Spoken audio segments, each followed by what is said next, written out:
ಮದ್ವೆ ಆದ ಹೊಸ್ತರಲ್ಲಿ ಧರ್ಮಸ್ಥಳಕ್ಕೆ ಬಂದಿದ್ದು. ಅದಾದ್ಮೇಲೆ 4 ವರ್ಷದಿಂದ ಟ್ರೈ ಮಾಡಿದ್ರು ಕೂಡ ಆಗಿರ್ಲಿಲ್ಲ. ಸೊ ಫೈನಲಿ 4 ವರ್ಷ ಆದ್ಮೇಲೆ ಇವಾಗ ಬರೋದಕ್ಕೆ ಕಾಲ ಕೂಡ ಬಂದಿದೆ.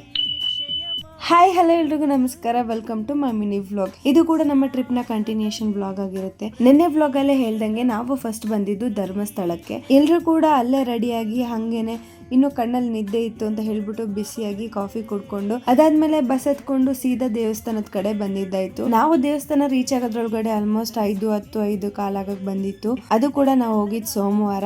ವೀಕೆಂಡ್ ಅಲ್ಲಿ ಆದ್ರೆ ಜನ ಇರ್ತಾರೆ, ವೀಕ್ ಡೇಸ್ ಅಲ್ಲಿ ಸ್ವಲ್ಪ ಕಡಿಮೆ ಇರ್ತಾರೆ ಅಂತ ಅನ್ಕೊಂಡೇ ಹೋಗಿದ್ದು. ಬಟ್ ಅಲ್ಲೋಗಿ ನೋಡಿದ್ರೆ ಆಲ್ರೆಡಿ ಸುಮಾರು ಜನ ಇದ್ರು. ನಾವು ಕೂಡ ತಡ ಮಾಡ್ದಲೆ ಕ್ಯೂನಲ್ಲಿ ಹೋಗಿ ನಿಂತ್ಕೊಂಡ್ವಿ. ಹಾಗೆ ಕ್ಯೂನು ಕೂಡ ಬೇಗನೆ ಮೂವ್ ಆಗ್ತಾ ಇತ್ತು. ಬಟ್ ರೂಮಲ್ಲಿ ಲಾಕ್ ಮಾಡಿದಾಗ ಒಂದ್ ಸೆಕೆಂಡ್ ಭಯ ಆಯ್ತು, ಇನ್ನೇ ಎಷ್ಟೊತ್ತಾಗುತ್ತೋ ದರ್ಶನ, ಎಷ್ಟೋ ತನಕ ಕಾಯ್ಬೇಕು ಅಂತ. ಸೊ ಜಾಸ್ತಿ ಹೊತ್ತೇನು ಕಾಯೋ ಪ್ರಶಂಸೆ ಇರಲಿಲ್ಲ, ಬೇಗನೆ ಬಿಟ್ರು. ಬಟ್ ಆದ್ರೂ ಕೂಡ ನನಗೆ ಮೊದಲಿದ್ದಿದ್ದ ಸಿಸ್ಟಮ್ಮೇ ಇಷ್ಟ ಆಗಿತ್ತು. ಇನ್ನು ನಾವು ಹೆಚ್ಚು ಕಡಿಮೆ 5:20ಕ್ಕೆ ಕ್ಯೂನಲ್ಲಿ ನಿಂತ್ಕೊಂಡವರು.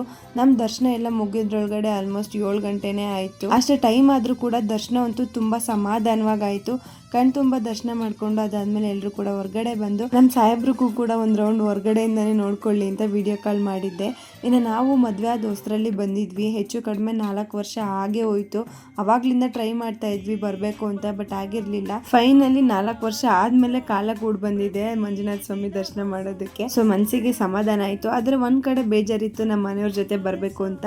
ಸೊ ನೋಡೋಣ ಮುಂದಿನ ದಿವಸಗಳಲ್ಲಾದ್ರೆ ಮತ್ತೆ ಒಂದ್ಸಲ ಹೋಗಿ ಬರ್ಬೇಕು. ಆ ಟೈಮ್ ಯಾವಾಗ ಬರುತ್ತೋ ಅಲ್ಲಿವರೆಗೂ ನಾವು ಕೂಡ ಮತ್ತೆ ಕಾಯಲೇಬೇಕು. ಇನ್ನು ಮತ್ತೆ ಅಲ್ಲಿ ದರ್ಶನ ಮುಗಿಸ್ಕೊಂಡವರು ನಾವು ಸೀದಾ ಬಂದಿದ್ದೆ ಶ್ರೀರಾಮ ಕ್ಷೇತ್ರಕ್ಕೆ. ಫಸ್ಟ್ ಎಲ್ಲರೂ ಕೂಡ ತಿಂಡಿ ಮುಗಿಸ್ಕೊಂಡು ಅದಾದ್ಮೇಲೆ ದರ್ಶನ ಮಾಡಕ್ಕೆ ಅಂತ ಬಂದಿದ್ವಿ. ನಾನು ಕೂಡ ಈ ಕ್ಷೇತ್ರಕ್ಕೆ ಮೊದಲನೇ ಸಲನೇ ಬಂದಿದ್ದು.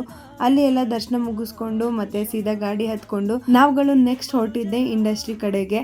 ಸೊ ಅದ್ರ ಪಾರ್ಟು ನಾಳೆ ಕಂಟಿನ್ಯೂ ಮಾಡ್ಕೊತೀನಿ ಅಂತ ಹೇಳ್ತಾ ಸದ್ಯಕ್ಕೆ ಈ ವ್ಲಾಗ್ ಇಷ್ಟ ಆದ್ರೆ ಒಂದು ಲೈಕ್ ಮಾಡಿ, ನನ್ನ ಪೇಜ್ನ ಫಾಲೋ ಮಾಡ್ಕೊಳ್ಳೋದು ಮರಿಬೇಡಿ.